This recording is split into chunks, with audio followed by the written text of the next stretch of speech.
I'm now going to hand you over to Miss Jane Conway, and I hope you enjoy the talk. So thank you very much, Jane. Thank you, Jane. Thank you very much, Jack. So welcome to our first thought talk on autism and talent. I'm Jane Conway. I'm a lecturer in the School of Psychology here at the University of Galway. Before I introduce the speakers, I want to tell you a little bit about how we're running the event today. We're running it as a relaxed event, meaning it's absolutely fine to come and go or move around the room as you wish. We also have Tony and Marcella, our Irish Sign Language interpreters, here, and we've reserved seats for any deaf individuals to sit here at the front. We have a quiet room nearby, and there are lots of excellent, helpful Arts Festival volunteers who are here to assist you and direct you should you wish. So I'm absolutely delighted to introduce our speakers today. So Professor Francesca Happé is a professor of cognitive neuroscience at King's College London. She's truly an eminent international autism researcher for a career of over 30 years. She studied how autistic people process information, and more recently focusing on under-examined aspects of autism, such as autism in women, in elderly people, and mental health in autism. She's been hugely celebrated and recognized for her work. She's a fellow of the British Academy. She's won the Rosalind Franklin Royal Society Award and was awarded a CBE for services to autism research. So Francesca will speak for 20 minutes, and then we'll be joined on stage for a panel discussion with Jodie O'Neill and Lorraine Tuck. Lorraine Tuck, I think, will be familiar to many. She's a photographer from Galway who studied documentary photography. Her work is focused on landscapes in Connemara, and she had a truly excellent and impactful exhibition in the 2023 Arts Festival called Unusual Gestures, where she explores being a mother in a neurodiverse family, life in a farm in Connemara. We also have Jodie O'Neill, who is an autistic writer and actor, and she had a wonderful, inclusive and co-produced play with the Abbey Theatre called What I Don't Know About Autism, and she works very much on neurodivergent inclusivity in the arts, both for audience members and for artistic practitioners. So I'm absolutely delighted to hand over to Francesca to deliver her talk on autism and talent. Thank you.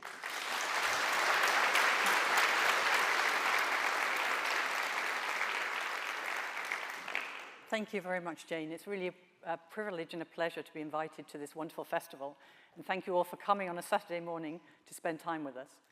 I'm going to talk about autism. And as soon as we talk about autism, we have to remember and reflect on the great diversity within the spectrum. And so this slide is representing some of that diversity. And I just want to say that if you're at the back and you can't see the slides very well, everything important I will say. So the images are there because I'll be talking about art, among other things, so I couldn't do that without some images. But if you can't see very well, please don't worry. So autism is a spectrum, and it includes those who may have very little speech, high support needs, and maybe additional epilepsy or intellectual disability. But it also includes people who are intellectually very able or who have talents in different areas, and who still share those same social and communication differences and sometimes difficulties in a neurotypical world, and rigid and repetitive or preference for sameness, along with some sensory differences and sensitivities. So a spectrum that shares characteristics but is highly diverse. And I'm talking today about autism and talent. And of course, we're presented with a lot of myths and a lot of maybe unhelpful images of autism, sometimes in TV and media. And I remember when Rain Man came out in the 80s. On the one hand, those of us in the autism community were very pleased to see a depiction of an autistic adult, because often people traditionally thought of autism only as being about children, but of course, autistic children grow up to be autistic adults, and in much of our work, we're studying what happens when those autistic adults grow old. But at the same time, I knew a lot of parents of autistic children who, when Rain Man came out, said that their neighbors would suddenly come up to them and say, "Oh, your son's autistic, what's his special talent?" And they often found this really annoying, and they wanted to answer, well, my son's special talent is having a meltdown in the supermarket because the flickering of the fluorescent lights drives him mad. So the expectation that every autistic person would be able to make calendar calculations or count cards amazingly or have a terrific memory was very difficult for a lot of people. However, I also do think it's worth talking about talents. And it is a fact that at least 30% of autistic people are unusually good at something, either compared to their other profile of skills and strengths and difficulties, or often compared to everybody else, or everybody else in the world sometimes. And interestingly, these talents cluster in a circumscribed number of areas. Music, maths, art, and memory are the main areas where you see unusual talents in autism. So in the area of art, we see prodigious artists who often can draw extraordinarily accurate depictions of things, but also extraordinarily beautiful depictions. And I'll show you some of those as we go on. In music, we often have individuals who can play a piece of music having heard it only once, often self-taught, playing by ear, and often being able to improvise or transpose very, very easily, and sometimes to join in with other musicians in a very, very creative way. In maths, we see lightning calculation. We see calendar calculation, where children or adults can identify what day of the week any given date in the past or future will fall on. And this isn't just memory. They have implicitly recognized the regularities of the calendar, so they can do this for any date, anywhere in time. And memory is a striking skill for many autistic people, often memory for something they're really interested in, but memory beyond what we would expect in most neurotypical children or adults. So memorizing whole telephone directories, for example, or in the case of one individual I know, knowing all the types of scent and being able to identify through his sensory sensitivities both the actual scent and the fakes of that scent, and being able to name pretty much anything you would like to test him with. This is a picture by Nadia, or set of drawings by Nadia, and it illustrates how sometimes the striking skills fall against the background of other challenges. So these drawings were by Nadia when she was 3, and Nadia, when she was a 3-autistic girl, couldn't do up her own buttons or eat with a knife and fork, and she had very little speech. But if you gave her a biro, and it had to be a biro, not a felt tip pen or a pencil, she could draw and would draw spontaneously and with great pleasure these amazing pictures. For other artists, the skill that they have is far beyond anything else that we see in non-autistic artists. So this is Stephen Wiltshire, drawing the cityscape of Tokyo from memory after a 20-minute helicopter ride. And Stephen Wiltshire, who is an extraordinary artist, and for whom I would say he would agree that art has transformed his life, and the mentoring that came around his art has transformed his life. To watch him draw is a beautiful thing, because he draws piece to piece, letting the picture unfold from his mind. He doesn't need to sketch the whole, and I'm going to turn back to that eye for detail later on. Sometimes talents in autism may not look like talents. So this little boy, when he wakes up, if one of those objects has been moved even a fraction of an inch, he may get extremely distressed. And that may not feel like a talent to his family or to him, but he is unusually good at noticing tiny changes. And I'm going to argue that that ability can be a starting engine for talent. So why is it that talents like these are so much more common among autistic people than among any other group? I'm going to try and suggest that there are at least 2 facets of the autistic mind that promote these amazing talents. And of course, anything I say will not be true of every autistic person, but I'm basing what I'm saying on research with groups of autistic individuals. So the first characteristic has to do with how we understand the social world. So neurotypical people, non-autistic people, people who are not neurodivergent, understand automatically and recognize and absorb what other people are thinking. And that's why children enjoy stories like Little Red Riding Hood, where they have the frisson of understanding automatically that Little Red Riding Hood thinks the wolf is her grandmother, at the same time that the child knows that the wolf is a wolf. And it's that understanding another mind that makes that story so exciting. And it's understanding other minds intuitively like that, that allows small children to learn spontaneously to keep secrets or to tell lies. All of these rely on what's sometimes called theory of mind, an automatic intuitive recognition, I would say, capture by and absorption of other people's thoughts. Now, that's only one part of social cognition. And one of the reasons why that theory about autism has moved us forward is that before that, we had a general idea that somehow maybe autistic people weren't sociable or weren't interested in the social world. And that's absolutely wrong. Many autistic people are extremely sociable. And there are aspects of social understanding that have nothing to do with theory of mind and are not at all changed in autism. And these include empathy. Most autistic people have strong emotional empathy for others, and also attachment to carers, to parents, for example. These are not different in autistic people by and large. But the ability intuitively to know that you might be thinking something different from what I'm thinking does tend to be a little bit different. And that difference makes an effect in development. So here we have two little boys. The first one, in black and white, is maybe a neurotypical little boy. He's playing with the pots and pans. He's enjoying his game, but he's even more interested in the response he's going to get from whoever it is who's watching him, maybe mum or dad or sibling. So his behavior is going to be shaped by the thoughts of others around him, the reactions of others around him. And over time, that will shape how he learns. He'll be intuitively looking to faces, following pointing, and his learning world will be shaped by others. The other little boy maybe is a little boy on the autism spectrum. He's busy piling up those tin cans, and that's what's interesting to him.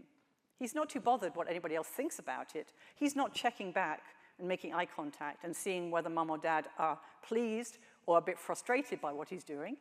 He's just doing what he wants to do. And that means that the way his learning environment evolves is set by him and much less affected by those around him. And for neurotypical children, it's hard to overestimate how much that natural absorption and interest in other people's thoughts shapes our learning environment.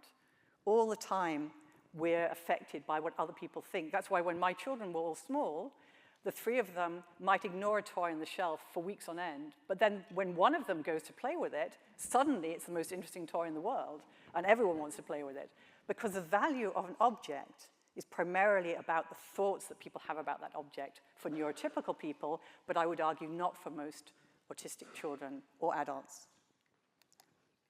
This is a slightly depressing example of a study with neurotypical children, where children were shown a novel toy and told, this is a kazoo, and Jordan loves to play kazoo. That's the little girl. And then this is Baba, another made-up toy, and Bailey loves to play with Baba. And then the child is asked, would you rather play kazoo like Jordan or Baba like Bailey? And depressingly, even from as early as 3.5 years old, children choose the toy that has been endorsed by a child of the same gender. So it's not that they think they're going to get to play with that child, because when you ask them, oh, why do you want to play kazoo? They'll say, it's a nice color, or it looks really interesting. So they're not even aware that they've been influenced by the child's matching gender when they were making the same choice. But it's an early illustration of how neurotypical children get socialized into a kind of a herd mentality. We all get socialized, if we're neurotypical, in that sort of way.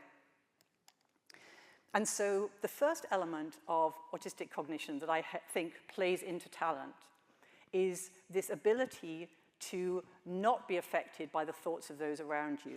So I would say neurotypical people wear blinkers.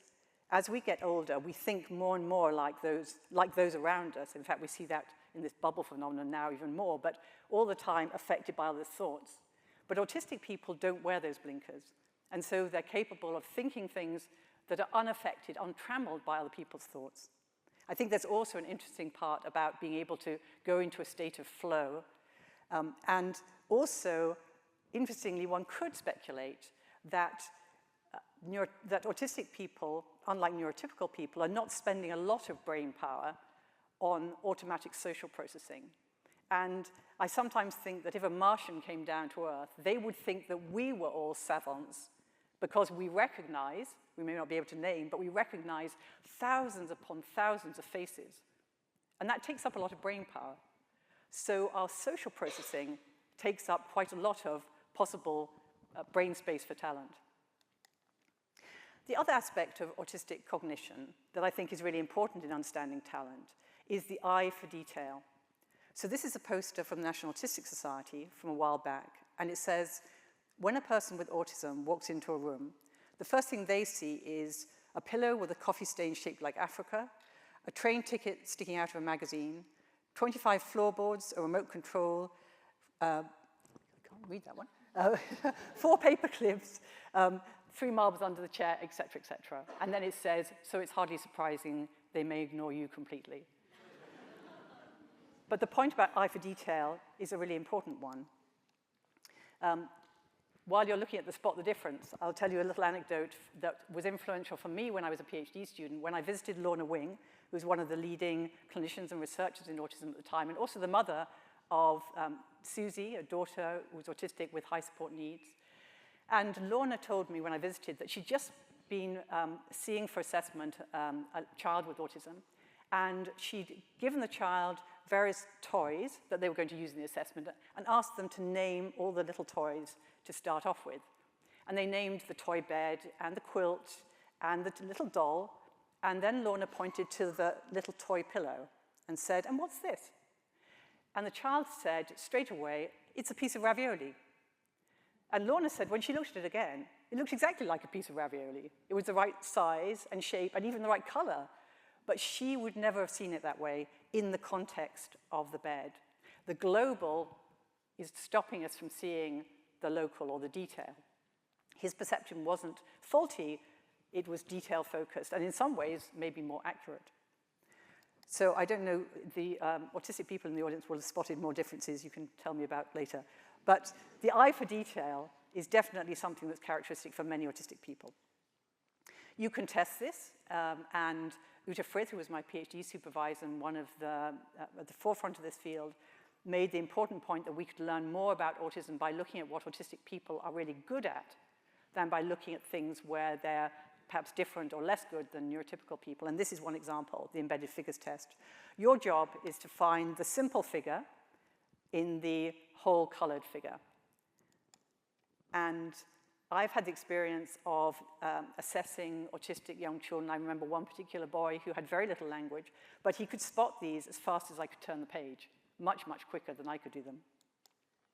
We can also see this more naturalistically when we ask autistic children to draw, in this case, to draw a house following a copy we've given them.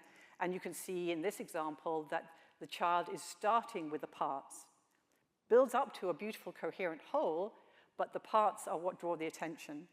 And then the lower figure is interesting because we asked the child to draw a house with 4 windows, and he's done exactly that. There's a house, there's 1, 2, 3, 4 windows, perfect, and there's even a roof and a chimney. Everything is there, all the parts are there, but the configuration wasn't important to this particular artist. And this is pictures by Gilles Tréhin, who is a wonderful artist, again, very detail-focused, drawing detail to detail. He also happens to have perfect pitch and also was a calendar calculator in the past. Derek Peravicini is a blind autistic musician who has prodigious skills to play by ear, to improvise, and to play with jazz musicians and others. He's an astonishing example of musical talent, but Pam Heaton has suggested that many, many autistic children have the potential to develop musical talent. And absolute pitch is almost universal in autistic people with extreme musical skills. And Pam showed that there is the beginnings of the capacity for perfect pitch in many autistic children. And she did this cleverly by going into schools, and she would play a note on the keyboard and say, this is the note the fox likes. A different note, this is the note the frog likes. This is the note the bear likes. This is the note the rabbit likes. And it turns out if you go back into school the next day and you ask neurotypical children, you play the note and say, which animal liked this note? At chance. Well, yes, absolutely at chance. But if you go in and ask autistic children, they're very often extremely successful at remembering those exact pairings. Now, neurotypical children aren't unmusical, but there's a natural progression from remembering absolute notes to remembering melodies. That's how we can sing a song starting at any pitch. But autistic people appear to retain that eye for detail in music that is the starting block for perfect pitch, which can be the starting block for extreme musical talent. And I want to tell you about a twin study that we did to try and think about how this eye for detail, and more generally how autistic traits might be connected with this predisposition for talent. So we worked with the Twins Early Development Study, which is a study that has tracked all the twins born in England and Wales in 1994, 95, and 96. They're still tracking them today. But we did a study when the twins were 8, and we asked parents to tell us about their twins' autistic traits. So questions like, does your child easily make and keep friendships? Or does your child prefer things to stay the same? And on these sorts of trait measures, you see a general distribution. People have more or less of them. And of course, autistic children in general have a lot of these traits. So we asked parents to rate their children's autistic-like traits. We also asked parents about talents. We asked, is your child unusually good at music, maths, art, or memory? We asked at various levels, but the highest, because parents are very generous, so the highest level was, are they better even than children much older than them? And we found that there was a correlation. So parents who said their children had a lot of autistic traits also reported that their children had extreme ability in music, maths, art, or memory. And we found that it was particularly the non-social traits, so that preferring sameness and that eye for detail, that were correlated with talent. And because it was a twin sample, we could, well, not me, my colleagues could do clever twin modeling that told us about the genetic architecture and revealed that the genes underpinning talent were largely overlapping with the genes underpinning those individual differences in non-social autistic traits, and in particular, noticing and remembering things that other people miss, that eye for detail. So we need to remember that the desire for repetition, getting lost in one subject, what's sometimes called monotropism, is not the enemy of creativity, as you can see from one of these haystacks. Sometimes repetition is part of the engine of creativity. And why does any of this matter? Why think about talent and autism? So this is Natty Jones, who is an autistic artist. He has very little speech, but he takes enormous pride, rightly, and pleasure in showing his artwork and connecting with others through his art. And in a world where autistic people are stigmatized, ostracized, bullied, it's so important that we give autistic people space to connect with others in a way that builds self-esteem rather than reduces it. So businesses like Auticon, who now seek to employ autistic people for skills like eye for detail, but also for skills like honesty and directness and sense of justice, are incredibly important. And the autistic choir here is to remind me of how music can connect different neurotypes, can connect autistic people with or without speech, with or without intellectual disability, with neurotypical and other neurodivergent people, because music really is a common language, and evidence from research shows that emotionally we react to music similarly, so connecting through music is a real possibility. So I want to thank you for listening, point you towards other work we've done on autism and women, and books on autism and talent, and looking forward to your questions, but very much looking forward to the discussion with our real experts. Thank you very much.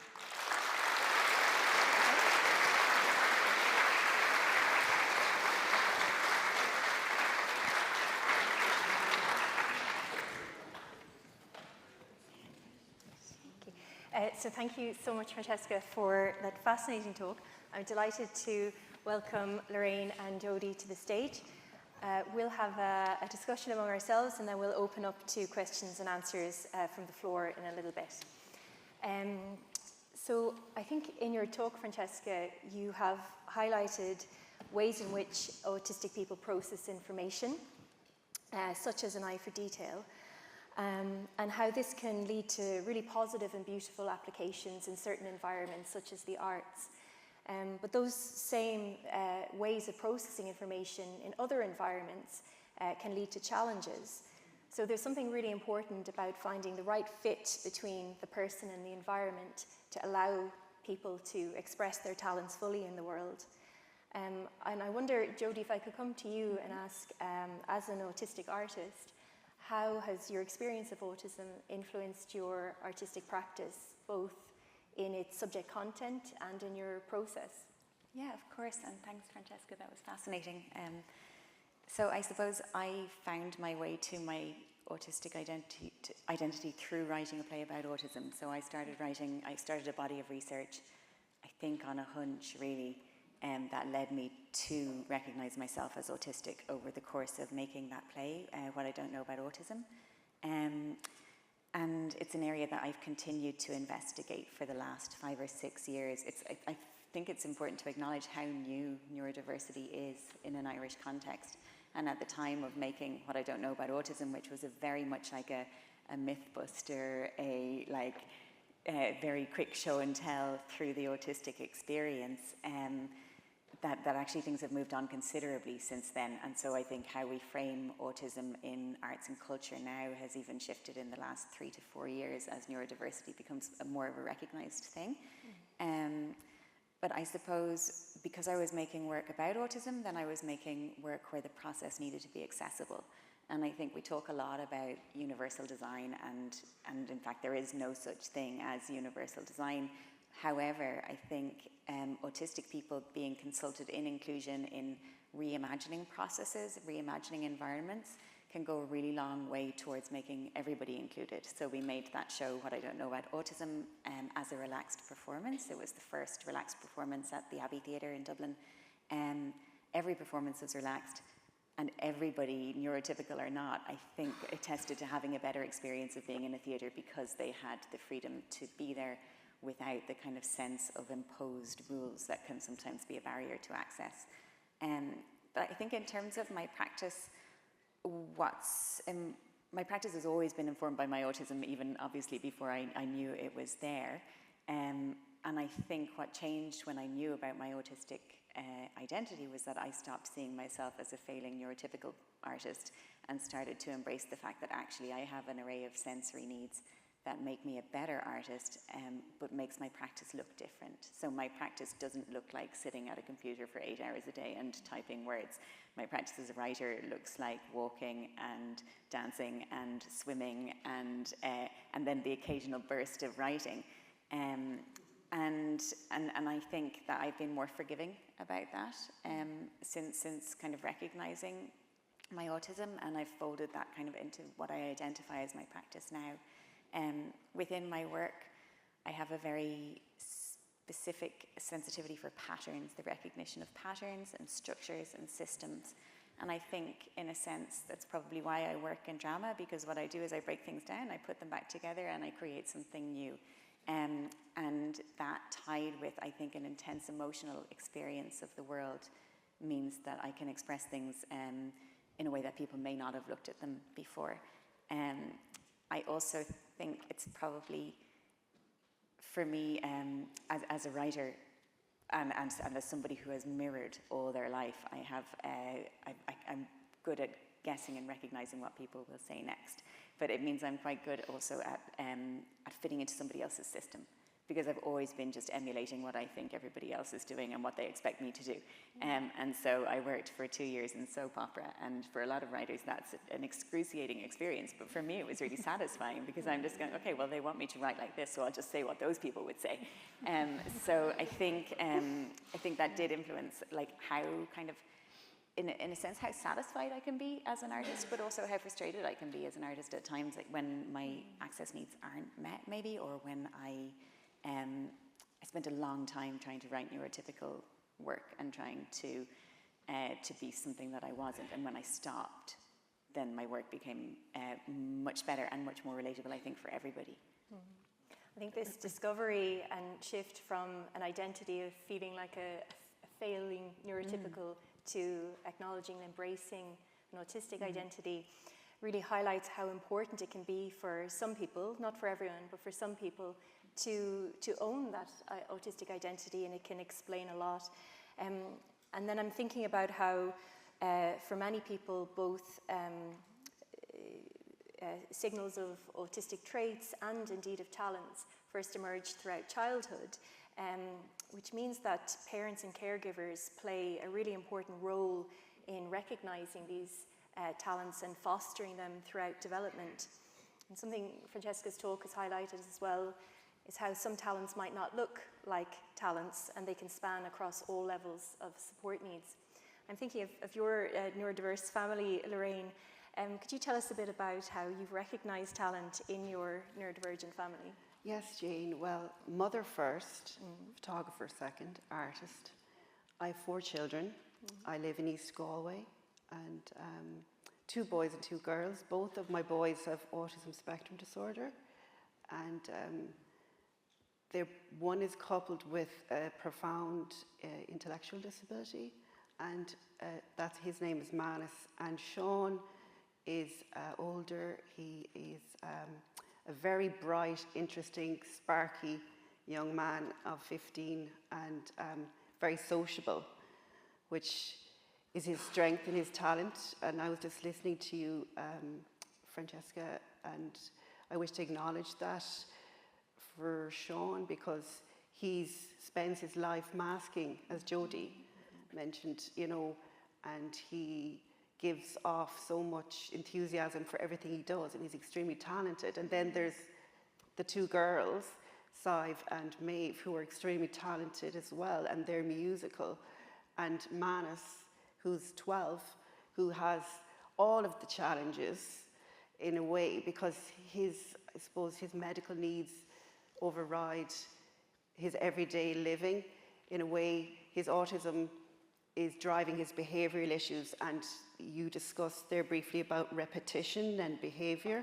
Well, our house is absolutely full of repetition and behaviour, and some people might remember an image from the show in 23 where there was a little boy hitting a door of a washing machine or looking at it obsessively. Well, Manus likes to rock and tap things all of the time, and also he's a very keen piano enthusiast. He's a pianist actually, and he has a piano. I had to purchase a second-hand piano for Sive, who is 15 and very keen on the piano, and Manus decided he was going to take over the limelight every day and bash on her piano, so I had to go out and buy a second piano. And so we have a very busy house. We've musical instruments everywhere. We're living on a farm. There is no set rigid routine, but Manus is the one that sets the rigid routine, because he's the one with the most challenges. So Sean tends to fade into the background. He's very self-regulatory. He leaves the house. He's able to stem in around the farm. He has the farm as the backdrop to release all his emotions of the day and his school day, where he's performing all day in order to get through the day. And then there's Manus on the piano, and he has this huge need to express himself on the piano, and he is able to pull himself over to the piano, and he individualizes the same keys every time, and he has its rhythm and repetition every time with the same keys. And it took me years to figure out what exactly it was he was doing. So I've been videoing him and photographing him and examining this behavior and sitting back from it. And I think that's huge and key for families and caregivers, to sit back and allow their children to express themselves, Now, not everyone is able to run out and get a second piano, and children's behaviour needs are more challenging than others, but we've discovered that because we live on a farm and my husband is a very busy suckler farmer, we watch the weather forecast, the RT weather forecast, and then the Angelus comes on, so I don't know, is anyone watching the Angelus anymore? So we've discovered that the dong on the piano is Manus's ear attuned to the weather forecast and his way of expressing himself, and he's particularly attuned to his father coming in and out, looking at the weather forecast, planning the day, and it makes for a very interesting, definitely very, very interesting family home. Indeed, I can imagine. And I think it's that ability to recognise and accommodate and make space in your everyday life for these autistic talents is really important. And I'm wondering how you think that parents and autistic individuals could be better supported in fostering and developing their talent. What might need to change in everyone's environment and our shared environment to develop these, because as Francesca has pointed out, they're so meaningful in a sense of meaning and ameliorating mental health and stress and finding a purpose and a place in the world. Can I jump in? Please, yeah. I think like the fundamental thing is change the education system. Change the primary school education system so that it like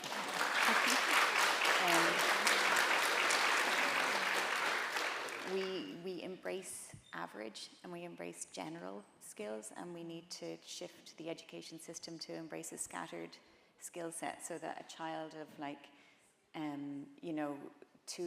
two or three who is showing huge capacity in areas doesn't go into school and become demoralized and lose all their self-esteem and all their belief, and recognize that actually,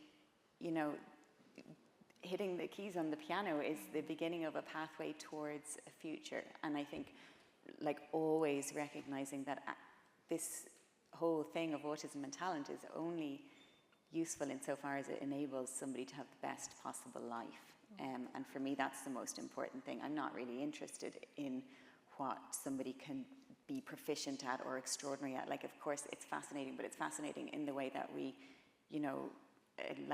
look at the behavior of animals in a zoo or something like that. It is interesting and it's intriguing and it's curious, but I think you've really reflected in your talk, Francesca, we have to go after it as, okay, well, how does that open up possibilities for somebody, rather than just going in and of itself, isn't that an extraordinary thing? Because the world is extraordinary. So everywhere we go, there's extraordinary things happening. And of course, people have these amazing talents. But in general, whether or not they're talented, if they're valued for their personal contribution to the world, and supported in a way that their individual needs need to be supported. And I think that starts really in the person's first encounter outside of the home. Because I think homes are amazing at being accommodating, and so I'm going to stop talking about that because I've talked about it for a long time.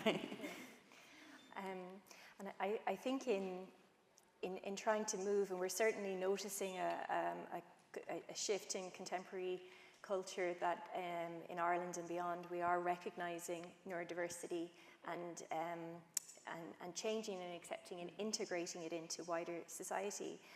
And reflecting on that, because as is in the name, it's diverse, you may have within that community different preferences or ways of doing things. So I'm wondering how you think in embracing neurodiversity, it could also present some conflicts and differences in ways of doing things. So my question to you all would be, how might we embrace diversity but also navigate any conflicting preferences that presents? Because they possibly could compete at times. Well, I'd like to champion children in a way that are very profoundly, disabled and who have intellectual disabilities and autism personally, because I suppose I feel that maybe those children and families are overlooked in society the most.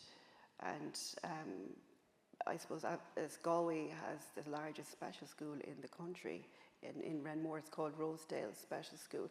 And most recently, we were able to really, you know, appreciate music for the children. We got a music teacher employed, and that's a massive step in the direction of teaching and care and interaction with the children. So, you know, that's where my heart lies in terms of, you know, helping and contributing and spreading that important message. I would absolutely echo that. I think that is the most neglected group, and also that is where music and art can most easily reach and make those connections, I think. But I also think that often what is good for neurodivergent children is good for everyone.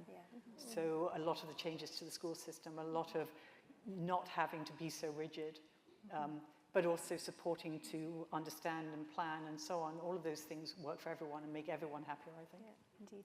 And I'm wondering some of the inclusivity work that you do, in particular, Jodie, how we don't put boundaries along on that inclusivity, that we do include people with all levels of support needs, that we aren't inclusive for some, and we think always about who is not in the room. Yeah, exactly. I think there's always somebody missing, and we have to always be thinking about how we invite that person in to the space.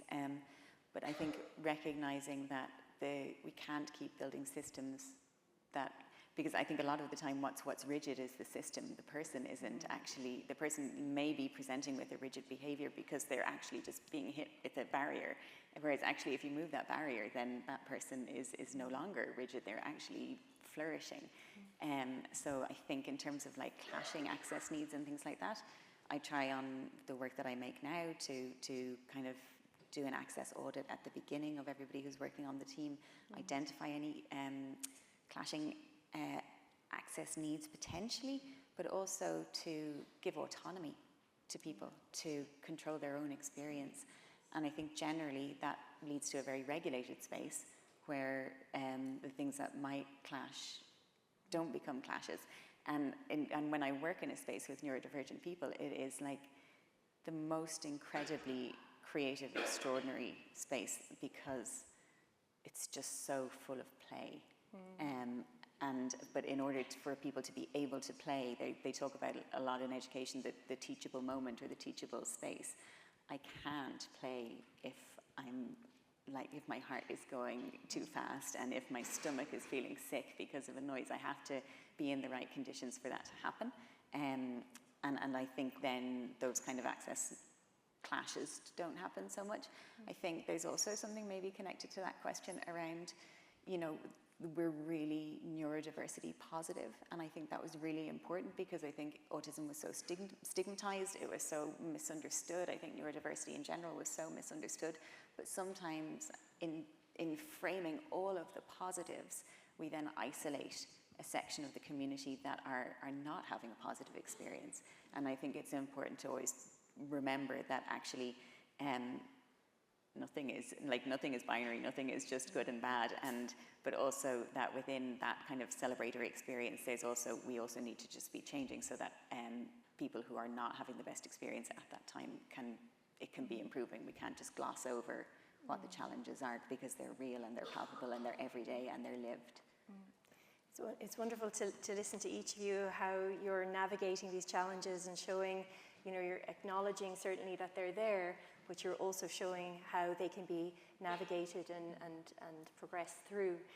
Before we open our conversation to include all of you through our questions and answers, I'm wondering if, given your very rich experience and expertise, if you could share with us your wishes for the future and what directions you would encourage us to explore to acknowledge autism and talent and build a more inclusive, neurodivergent, affirmative world. I have 3 things to say, is that okay? So I think the first thing is like reassess what we value as communication and intellect. I've had the huge privilege in the last year of working with a non-speaking playwright as he's developing his first play. And he was somebody who was presumed to be without talent for 17 or 18 years of his life until he learned how to spell in order to communicate. And spelling doesn't work for everybody. It's not a magical fix. but through what he's expressing, he will change how we think about non-speakers. But at the moment, and this is the second thing, there's no pathway to professional development for him. Because so even the kind of the tiers of like arts and disability funding, he doesn't have a body of work as an artist yet. So therefore, he can't apply to stage his first piece.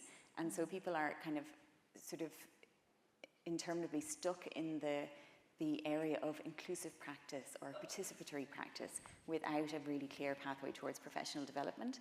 And within inclusive and disability practice, there's less funding and there's need for more funding, because in order for somebody to participate in an equitable way, their access needs need to be funded. That's shifting a little bit, but it's more expensive to make that work.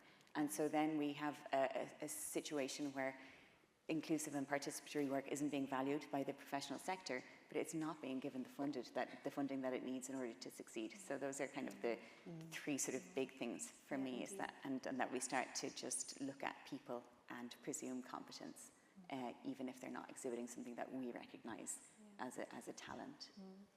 And I'm thinking of how you're highlighting that you recently have a music teacher in Manus School. Yes, it's very equitable. It's equity across the board. I think that's, I mean, it's easy to say, you know, equity, diversity, inclusivity without understanding it.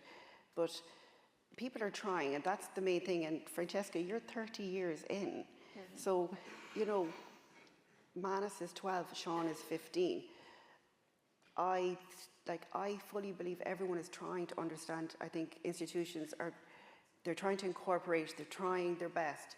No one really will know whether all of the research and all of the innovation and technology, I mean, we can share so much now on social media and everybody is talking, you know, so that's the way forward. But I'm really interested to know I feel that things are moving in the right direction, but how can we really know if we're going to hit all those sectors that we're discussing earlier about profound, children with intellectual disabilities, adults with, you know, discovering when they're 50 and 60, whether they question if they have an autism spectrum diagnosis.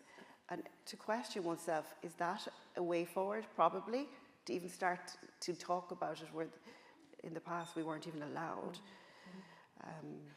Well, there's so much to say on that, but I know we're very short of time. I think that research will open up, because we can use different techniques that don't require speaking to actually find out what a young person or an older person with intellectual disability and who's autistic is thinking and preferring and wanting through wearables and eye tracking and so on. And we know now that over the age of 50, 9 out of 10 autistic adults are undiagnosed. At least in Britain. So that's a mission. In answer to pick up the question about talent, and also to echo what you've both said, I think expose all children to music, expose all children to art, all children to drama. In the school system in Britain, things are going the opposite direction. But that's the first thing. And then there's a particular need that I see for, as children progress from school into early adult life, if you have profound support needs, it's very hard to find a place where your artistic or other talents can be fostered.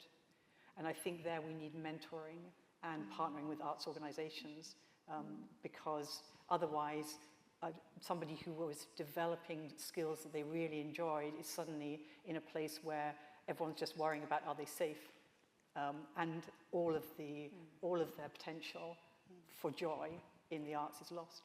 Yeah, indeed. Thank you for this fascinating discussion, and we invite the room to contribute. There are 2 volunteers who have roaming microphones. I have to say, with the stage lights, I can't see everyone very well, so please wave your hands. I think we have 1 volunteer here with a microphone, and we have a question here in the front, if you'd like to come around. Thank you. I'm going to ask this question before I lose my nerve. My name's Jennifer Cunningham. I'm an autistic artist, and it was apparent I was autistic from like 12. I'm a visual artist, but my question is for you, Francesca. So it's clear my brain works in a different way. So like I can remember back before I acquired language, back to about the age of 1. I've recently discovered I'm a synesthesiac. I thought everyone experienced notes as colour. And I can now identify which notes, like last night I was at the Block Rocking Beats, so I was partying, I had a good time, but I was able to tell my friend Joanna McGlynn, yeah, they're playing a B flat, that's an F flat, that's that note. Can you talk, because you're, sorry, I've forgotten the words, can you tell me what's happening in the brain, like is your brain wired differently when that's happening, or like is there too much wiring going on, or what's kind of, do you know? Yeah, it seems like I heard something about synaptic pruning, and I don't think I've undergone that, which is why I get the sensory overload. It's a anyway. very good question, and yeah, I'm going to get rid of this thing. I'm not an expert in synesthesia, but it's certainly the case that many artists have synesthesia of different types, and the brain is indeed differently wired and functioning differently when there is synesthesia. There is also a theory that for some autistic people, there is less pruning back of the brain in the early years, and that may lead to more short-term connections and fewer long-term connections, and that could relate to the detail focus. But I'm not somebody who studies the brain, but your observation, I think, is exactly right. Okay, good. I just wanted to know that. Wonderful, thank you.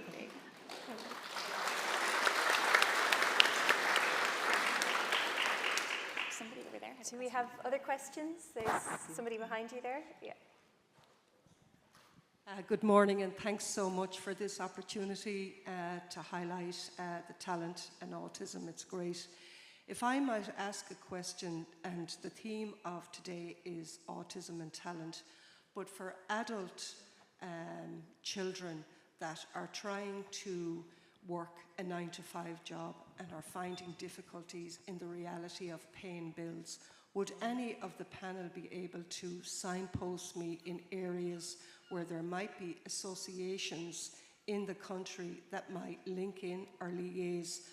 Yes, the theme of today is talent and autism, but I mean, how do we define talent? Like, it's not just act, dance, sing. There's talent in every ways, being able to get up and perform a 9-to-5 in whatever type of a job. So my question is, are there any associations in this country that you know of that could liaise with employers to make the life of autistic people working a 9-to-5 to pay their bills a bit easier in their organisation? Thank you.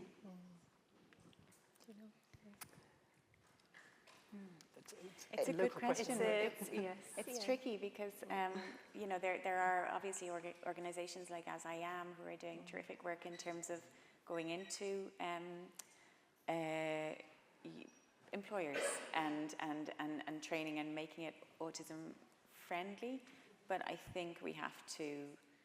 But I don't think there's a specific association that's working at the moment. And I know I have a cousin who worked for the European Space Agency and would do his work like in the first hour of the day and then go and play his saxophone. But when it was discovered he was not at his desk, even though his work was done, he was fired for not being at his desk from 9 to 5. So I think there is like a movement needed in relation to how we estimate and how we value work, recognizing that people work at different paces, and that actually the kind of industrial model of we must sit at a desk for 8 hours and do nothing is keeping people out of the workforce.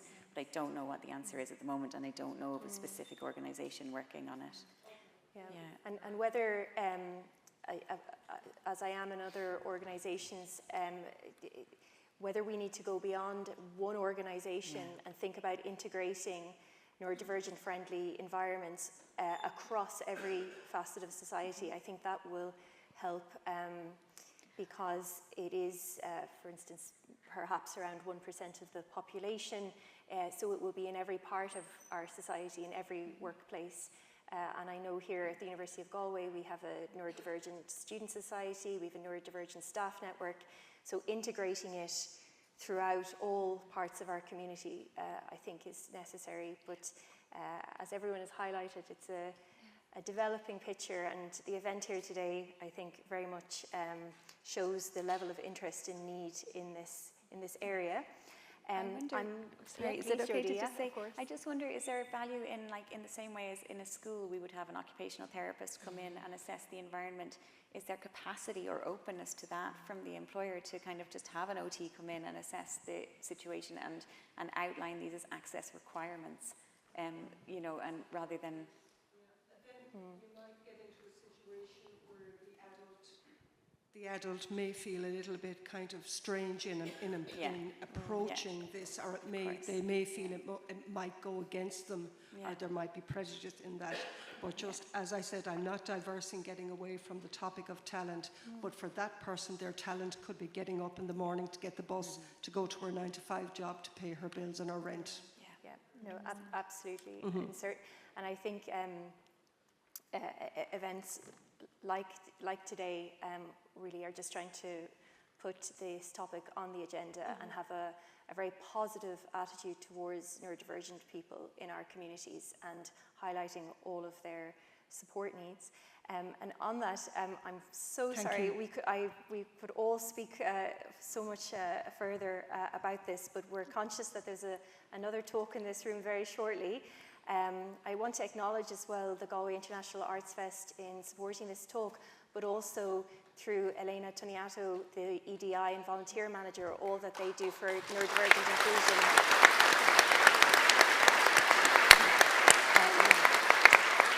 And also to highlight that they have ongoing support in that together with the School of Psychology, we have some research projects over the next year looking specifically about inclusivity of neurodivergent individuals through the arts and society. So please watch this space, and we'd love to hear more from all of you on that topic. So it leaves me just to thank Lorraine, Jodie and Francesca, all of you, for being here. Thank you for spending your Saturday morning with us and celebrating autism and talent. Thank you.